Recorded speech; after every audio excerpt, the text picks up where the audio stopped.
It can be frustrating to have these large goals or this ideal lifestyle that plays out before our eyes for someone else.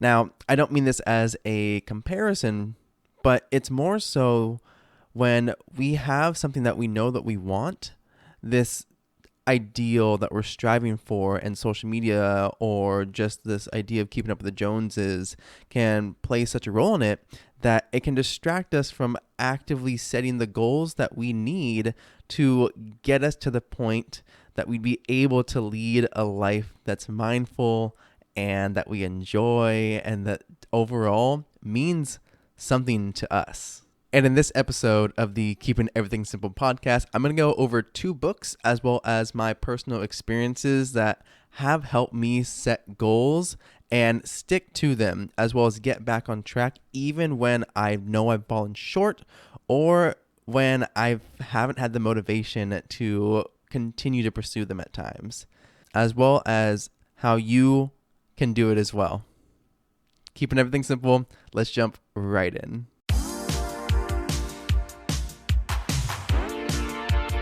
Welcome back to the Keeping Everything Simple podcast. I'm your host and fellow learner, Michael Klucas, and on this show, we boil down complex topics into simple, actionable tips.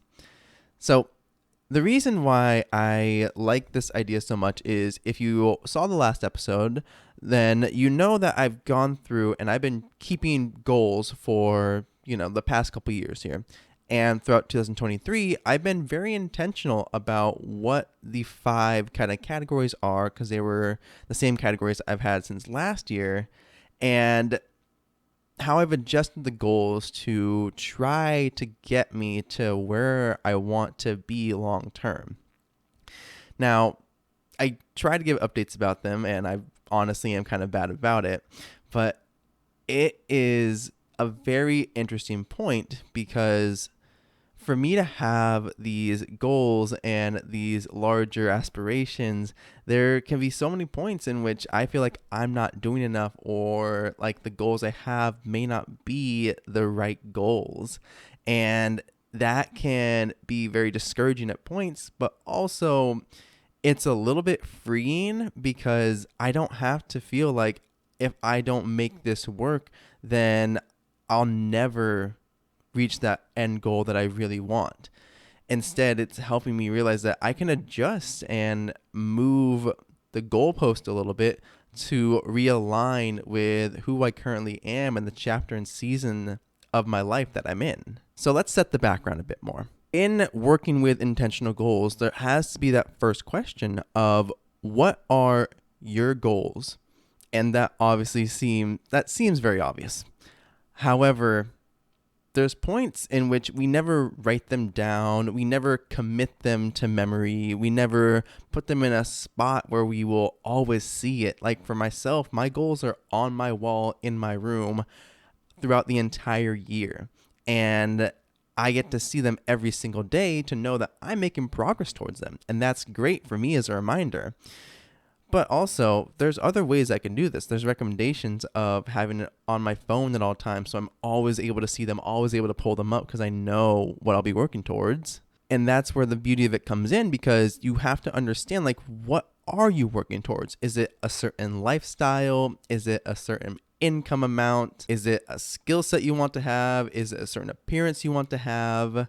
Everyone's motivation is going to be different when setting certain goals. Now, the trick here comes in when you have to consider, am I following internal motivation or external motivation? And that relates to this idea of the locus of control, in which you feel you're in control of the path and direction that your life is taking, versus feeling like you are a passenger on this ride called life, where you don't have control over the outcomes. But the reason it's so helpful to dig into the internal versus external motivation piece beyond the locus of control is this idea that it allows you to get closer and more honest about your why behind the goal to begin with. It helps because you have to then dig down a little bit deeper into your motivation of, well, I want this certain income level. Well, why? Well, I like being able to afford nice things. Okay, well, why? And well, okay, if I want to do nice things, then if I like nice things, I want to be able to do nice things as well, have experiences. Okay, yes, and what else? And it's doing this kind of train of questioning where you are either doing those why ladder, where you are asking yourself why consistently to drill down, or using yes and expanding on what you're thinking about. So that way it gets more complex and gets more clear, because the more precise you can get, the more you're able to lean into that true core reason. And from Atomic Habits, one of the key ideas here is the fact that for those reasons, for our motivations, if we're going to use them to reach our goals, they need to become habits. And the way that those stick is they become a part of who we are. They become a personality that we identify with that allows us to say, hey, what would a, abundance minded person do? If you're trying to go for a fitness goal, what would a fit and healthy individual do? Because that's who I am. That's what I'm going to do. And it's a paradigm shift. It's a personality shift, because you are identifying with this new version of you. And that again relates back to how your why informs exactly who you want that to be.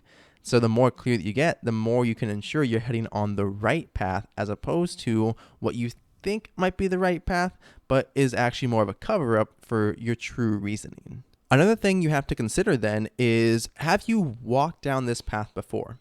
Now, what I mean by this is we've all had resolutions. We've all had ideas that we wanted to make come to life, but we've stopped. We've started, we've stopped, we've started, we stopped. The list goes on, or the pattern goes on. And as I imagine you may have heard at some point or another, the definition of insanity, for those of you who haven't, is doing the same thing over and over while expecting different results. And if you've gone down the path before, then it's something that you have to realize relates back to, again, the what's your goal, the why do you have that motivation, and again, taking the idea from Atomic Habits of, is this part of something that you're identifying with as your personality? How are these factors influencing the path that you're going on? Because if you're going down the same one over and over again and never quite sticking to it, then something has to change to realign yourself again with that true intention and true motivation. If you're watching this on YouTube, comment down below what's been a goal that you've had that you've been starting and stopping, or that you've wanted to make progress on, but you've just felt stuck in. And if you've been able to get past that point, what helped you do so? So that way someone else might be in the same spot you were in, and your advice could help them out. So comment your answer down below. Now that we've set the background, let's dive into some of the biggest barriers. As I mentioned before, there is this idea of the locus of control, so internal and external control. Do you feel you're in the driver's seat of your life, or do you feel like you're a passenger? One of the biggest barriers, as I was mentioning earlier, is the fact that you might feel that you aren't in control, and all your reasons to have these goals are external only. There's no internal motivator. And this could be for a variety of reasons. There can be the obvious impact that social media has on us, where there's so much comparison, there's so much filtering down to the best parts of our lives being shared with others. We sometimes forget it's a curated point of view, or it's the idea of keeping up with the Joneses, as I mentioned earlier, or a new one, keeping up with the Kardashians, where we feel like we need to have these certain things because maybe our favorite influencer said it, maybe someone that we're close to in our personal lives is reaching their goals and making progress in a way that you think is very aspiring, but you don't actually know if you fully align with it or if you truly want it. It just looks good.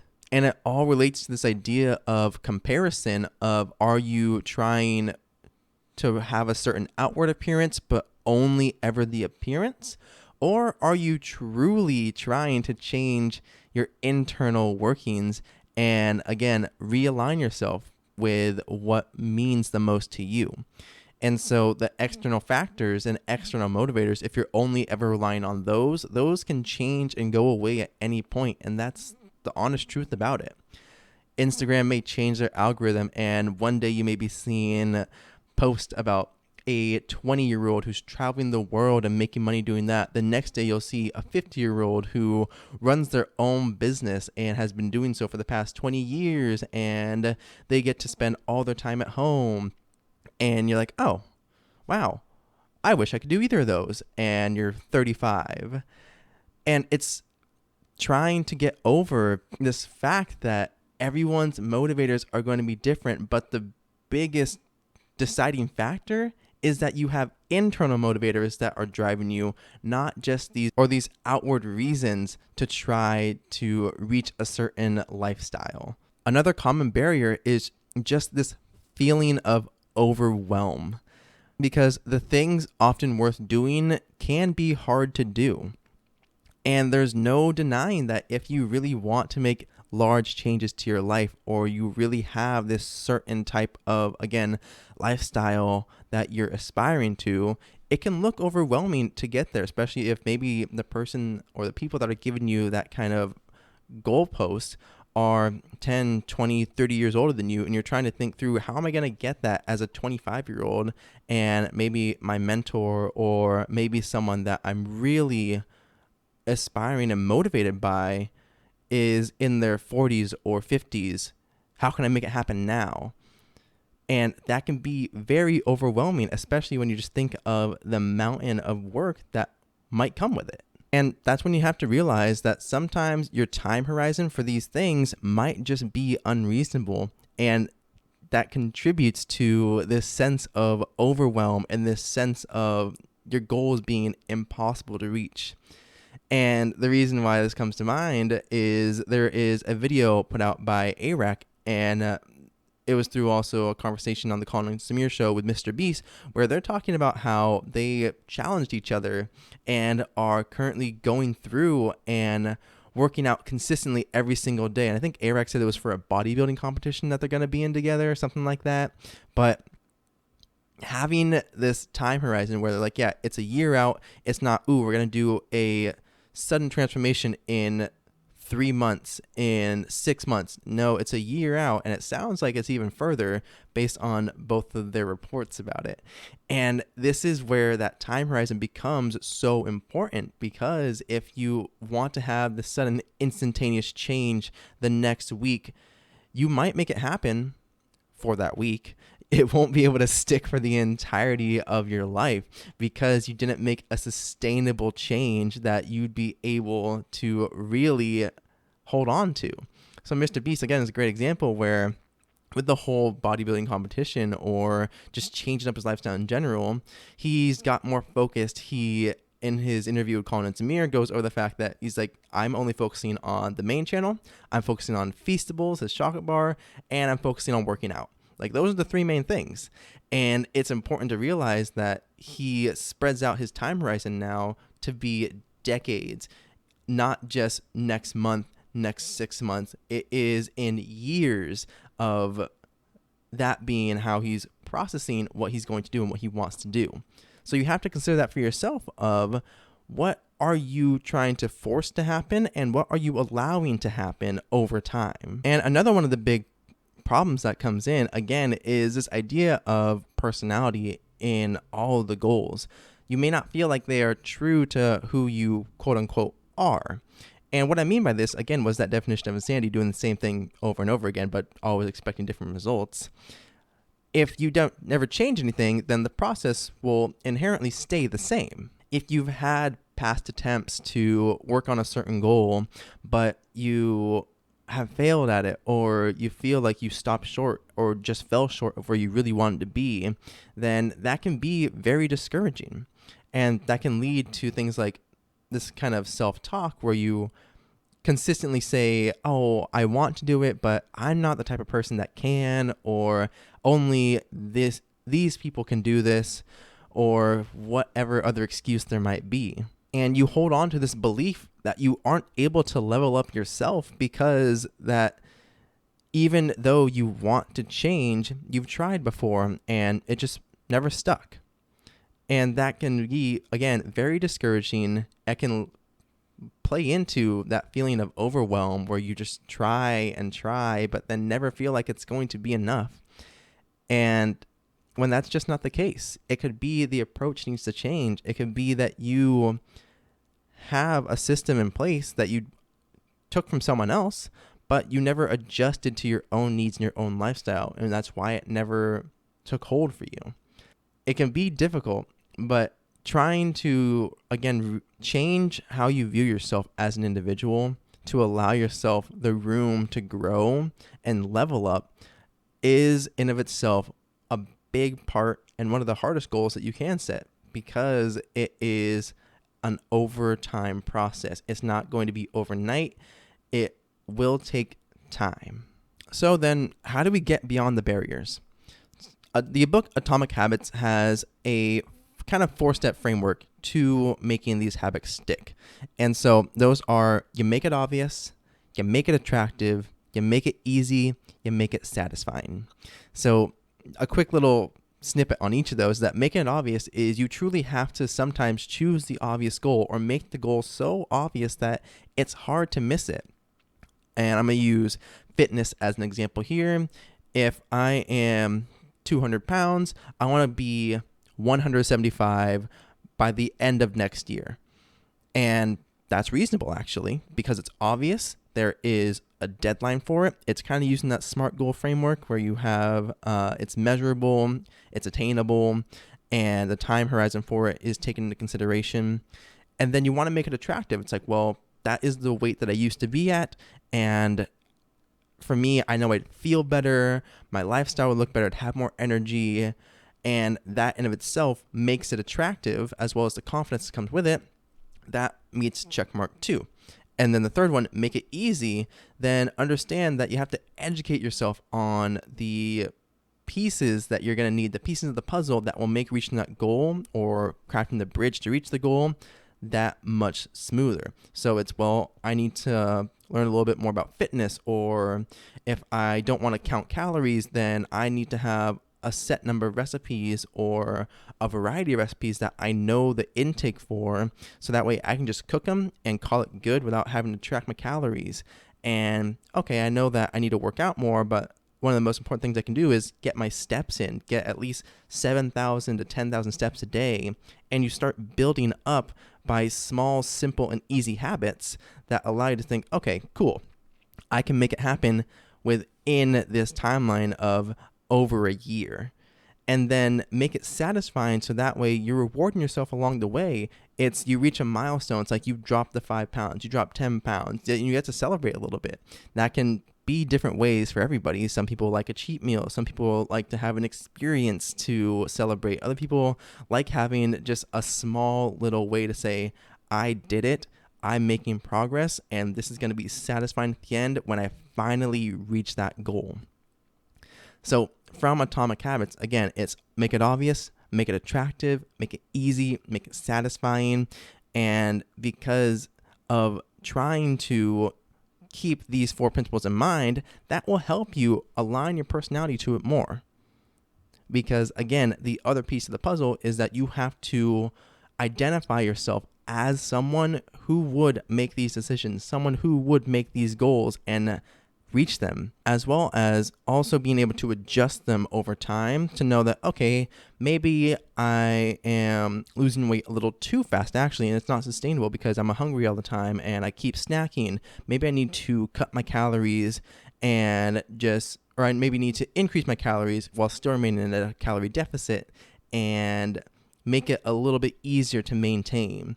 And it's all about just trying it, improving the process, and then again, re-identifying as someone that would make these choices overall. The next book was The E-Myth Revisited, and this was one written by Michael Gerber.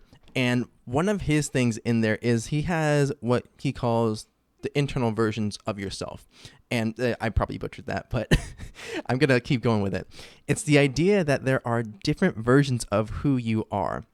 I'm going to continue with the fitness one just because that one is the easiest to kind of use as an example. He uses an example in the book as well, where when someone is, maybe they have a very sedentary life, maybe they put on more weight than they wanted to, and one day they're just watching this like Maybe it is Physical 100 on Netflix, where you're thinking, oh, wow, these people are so in shape. They're so mobile. They have an appearance that I want. Looks like they have a lifestyle that I want. I want that. Then that version of yourself, who we'll call the unhealthy version, kind of steps aside, and this new version steps up, where this new version is motivated. We're going to call it the healthy version, because they're thinking, all right, I can do this. I'm going to make it happen. I'm going to make all the changes right now. I'm going to throw away all the sugar out of my pantry, all the junk food out of my pantry, and they commit to it.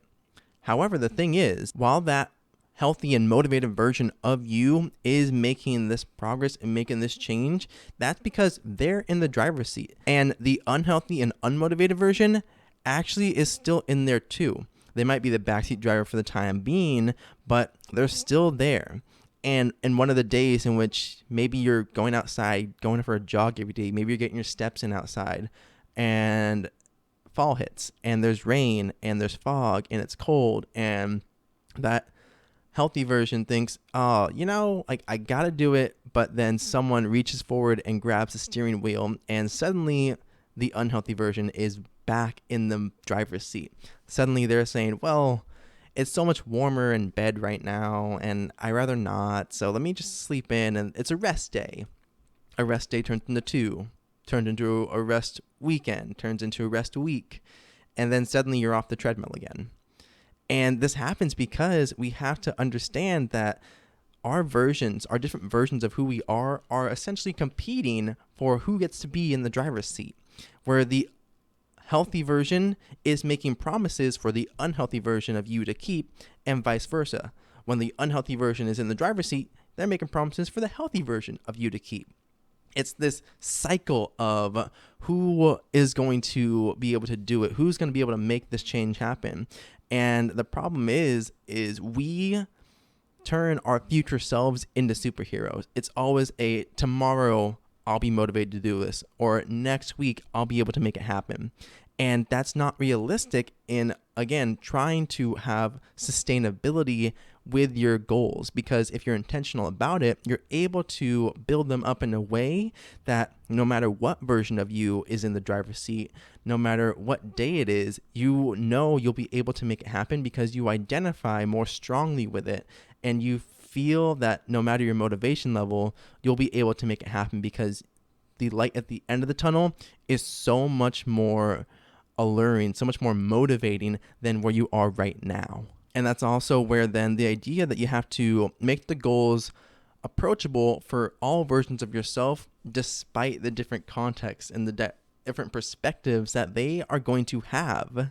Then there's getting realistic on time. For myself, this one's been very important because while working a 9 to 5 or an 8 to 5 right now, I have to be very honest with myself of what do I have time to do?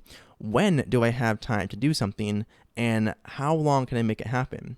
I started the goal at the start of this year to lose the weight, and I've obviously fallen off at points for myself, and I know this because I've been tracking my weight consistently, and knowing that it goes up and down is very annoying, but now it's going down. I'm seeing the downward trend. I've made sustainable changes that I know I'm able to keep up. My time horizon still is end of the year, but I know that if I push it out further, I will have better results because I'm being realistic about it. The same thing is with my career goals. I'm considering going back to school and getting my master's because I know that there's a credibility and credential factor to this that will allow me new opportunities to have speaking events, to host workshops, etc., etc. But the thing is, it's a time horizon that has to be applicable. I can't make it happen in 6 months. And part-time ones, while I'm working full-time, part-time programs tend to take 2 to 3 years.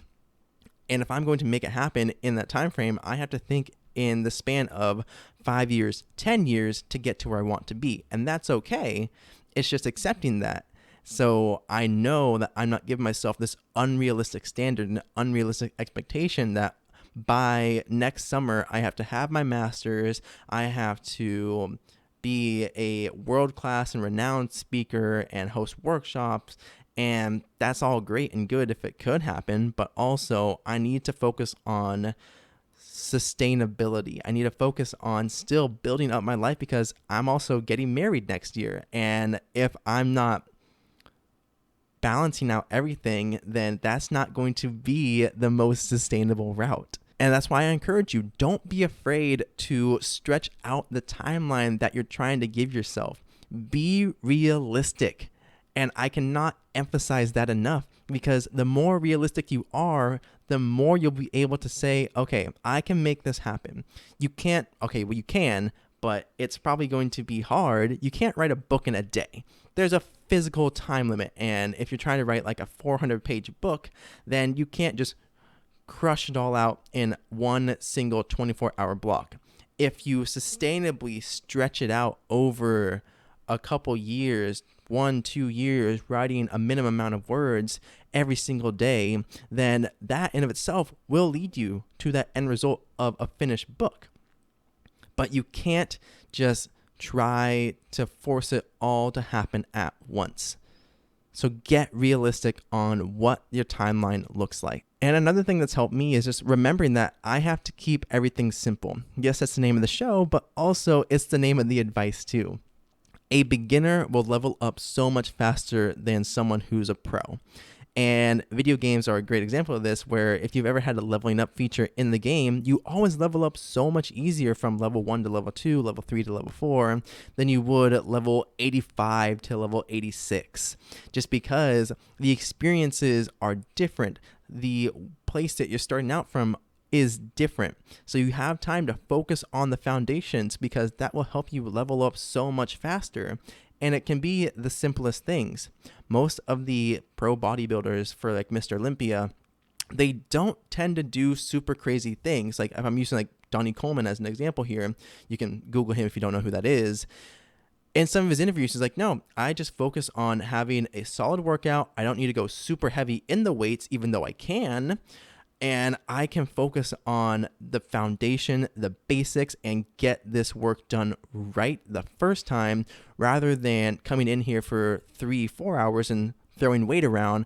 I can go here for an hour to hour and a half and be very intentional about the basics of this workout and get the best one in out of everybody. Another example then is video games and just keeping the foundation simple, in which obviously, as we know, video games have progressed, where we used to have our side scrollers. We had Super Mario Bros. On the NES, and then now we have the Super Mario Wonder. The graphics are great. The gameplay is different. Or Legend of Zelda, where it starts out with a small pixelated little person. Now we have this open world, and it starts out from the foundation. It starts out basic, but it moves up and it grows and it develops. But the way in which it does so can still be fairly simple. It's just making the changes consistently over time. This is why it takes years for these games to come out, because so much is going into them. Sometimes the technology's catching up. Sometimes they're just trying to get it right the first time. And that means going through multiple iterations. And when they finally release the product, then they know they've gotten to where it needs to be. Because ultimately, you can make the changes that you want to happen in your life if you understand your motivation, your internal motivation, not the external ones. If you are honest about your timeline, and then you create goals in which no matter what version of you is in the driver's seat, you can make it happen, and that you keep everything simple and you build from a strong and stable foundation, not a shaky one that you jumped on because someone told you to. So if you're watching this on YouTube, comment down below what is one goal that you truly want to make happen and that you're truly going to focus on, and what is your time horizon for it? Because again, it's going to be different for everybody, and that is what is going to give us templates to work from. Is if what I do helps someone else, great. But if what I do is only the building block for someone else, even better, because that means they're taking what I've done and running with it with their own goals that are meaningful and intentional to them. If you're watching this on YouTube, be sure that you comment those questions down below, you subscribe, and you like the episode. It helps the channel out so much. If you're listening to this on a podcast app of choice, make sure that you leave us a rating. It helps promote the show and recommend it to other people just like you. keeping everything simple. Have an amazing day, you amazing people, and I will see you all in the next episode. Go out there and do great things.